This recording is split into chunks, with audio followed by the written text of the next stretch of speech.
Je mi tu iza zuba? Ne, normalno usta stoje.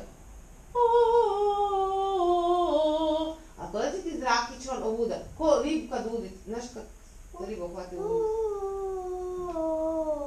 Aha, imam na različitim mjestima probati. Ako probaj sad staviti u uši.